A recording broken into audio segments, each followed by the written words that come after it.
Mika at Nash Aguas nagbigay ng update sa kanilang bagong buhay mag-asawa ngayong 1 week na silang kasal. Our new journey, new life after the wedding. Nasa adulting stage o era nga sila dahil busy ang dalawa sa pagbili ng mga furniture at nasa IKEA pa nga ngayon. Panoorin at kung hindi pa nakasubscribe, don't forget to click subscribe and hit the notification bell to keep you updated.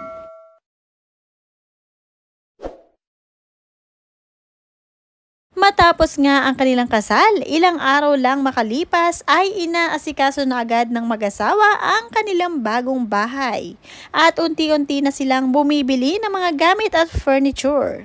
Sa IKEA nila napili na mamili dahil kumpleto at mga quality ang gamit.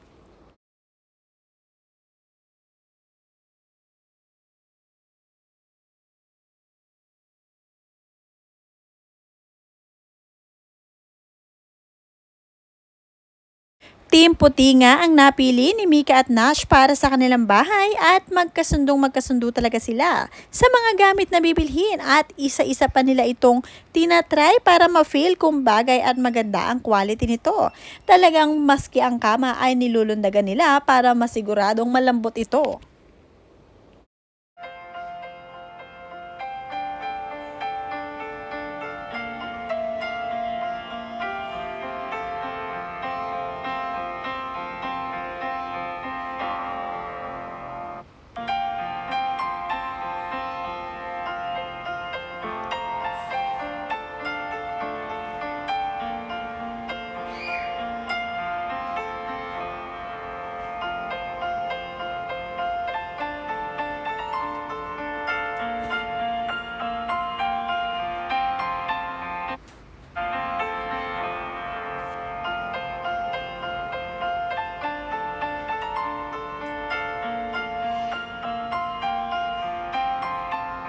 Sa pamimili nga nila sa IKEA sa Pasay ay nakaka-encounter sila ng iba't ibang individual na idol nga silang dalawa at syempre, hindi pinalagpas ng kanilang mga fans ang pagpapapicture sa kanila dahil sikat na sikat talaga si Mika at Nash. Simula pa sila sa Going Bulilit hanggang ngayon na nagpakasal ay talagang kilalang kilala ng mga tao.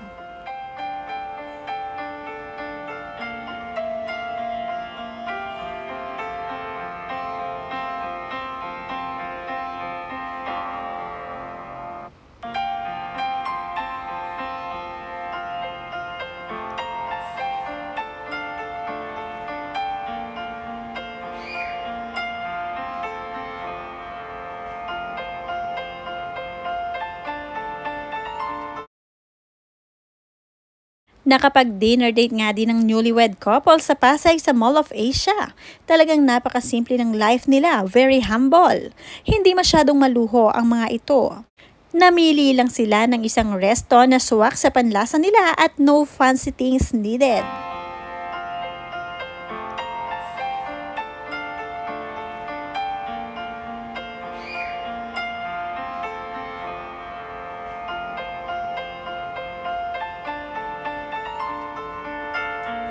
Sobrang low-key ng relationship nila. Basta God-centered ang relasyon, smooth ang pagsasama. Tila nga bumalik sa pagkabata si Mika at Nash dahil naisipan pa nilang maglaro o mag-ice skating sa Mall of Asia. Enjoy na enjoy talaga silang magkasama together.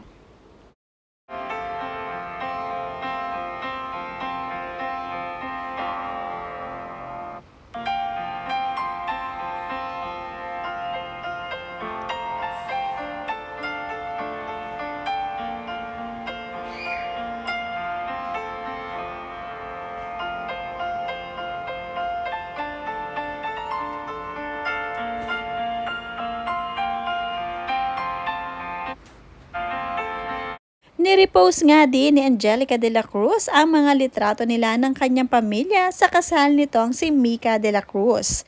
What a lovely family pictures kasama ang bride na si Mika de la Cruz.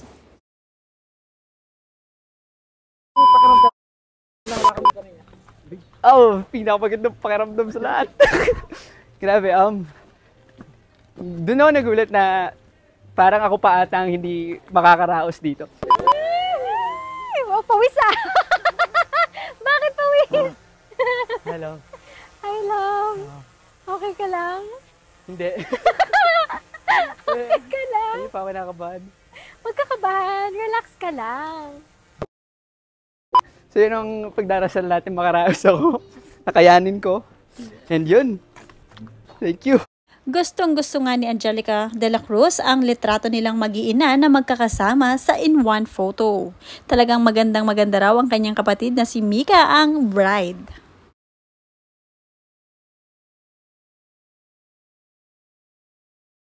Talagang wala na silang hihilingin pa para kay Mika de la Cruz dahil napunta ito sa tamang tao. At ang taong tinutukoy ay si Nash Aguas na makadiyos din gaya ni Mika de la Cruz. Kaya naman nagkatapat ang dalawa at pareho nga ito ng pananaw sa buhay.